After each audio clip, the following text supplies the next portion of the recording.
In this video we learn HTML using Notepad or TextEdit in Windows, so let's begin. HTML is the standard markup language for creating web pages. Learn HTML using Notepad or TextEdit. Web pages can be created and modified by using professional HTML editors. However, for learning HTML we recommend a simple text editor like Notepad, PC, or TextEdit, Mac. We believe in that using a simple text editor is a good way to learn HTML. Follow the steps below to create your first web page with Notepad or TextEdit.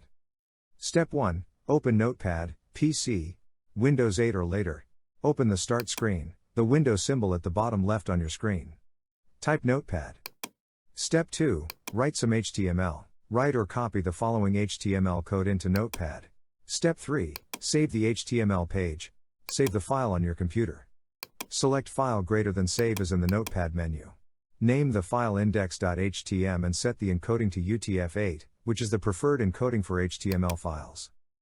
You can use either HTML or HTML as file extension. There is no difference, it is up to you. Step 4. View the HTML page in your browser. Thanks for watching this video. Subscribe to our channel and ensure you press the bell icon.